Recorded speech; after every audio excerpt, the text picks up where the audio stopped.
అయితే time travel చేసి వచ్చినా అంటావు. అవును తాత. నీకు పొలాలన్నీ మనమే. ఏమ్రా బాలిగా ఇట్లా వచ్చినావు? కృష్ణయ్య గారు 10 ఎకరాల భూమి ఉందండి.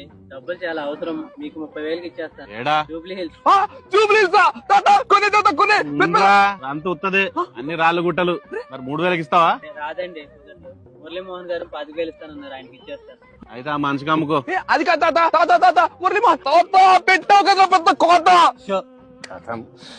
అరే ఇప్పుడు ఇంకో ఆటైరా, నా ఊరవతల 50 ఎకరాలు పెడతా. ఊరవతల 100 ఎకరాలు పెట్టి. సయ్యా ఊరవతల 100 ఎకరాలు ఏంటి తాత? అది ఎక్కడది? శంషాబాద్ లో 100 ఎకరాలు ఉందా నీకు? అది పేకట్ల పెట్టదు తాత. అరే అది అంత ఉత్తదిరా, అన్ని రాళ్ళు గుట్టలు ఏముండయి. వత్తది పెడుతున్నావు కదా పెద్ద పెద్దది నాకు. అరే మనవాడా పోయి 100 ఎకరాల కాగితాలు పడకరా. ఇష్టయ్య పరువురా. యూతరంతా అరువురా. అరే మనవాడా, నువ్వు ఇంటికి పోయి 10 కేజీల బంగారం పట్టుకరా, అమ్మేద్దాం. దేనికి తాత 10 కేజీలు బంగారం?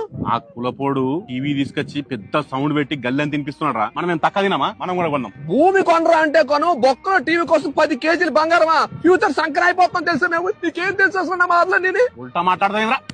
టైం ట్రావెల్ చేసి వచ్చినట్ట పీగుడుగాడు. అది నా 10 ఎకరాల కాగితాలు, పైసలు మస్తు అవసరం ఉన్నాయి, అవి పెట్టుకుని పైసలు 10 ఎకరాలు కాగితాలు అడిగి ఇచ్చా. ఎంత అవసరం ఉంది నీకు అసలు ఇప్పుడు అర్జెంట్ గా? 500. 500 తాత? ఎందుకు తాత? ఇప్పుడు నా తెలియక అడుగుతాను నేను. పక్కూర్లో పంకజం ఉంది కదరా, దానికి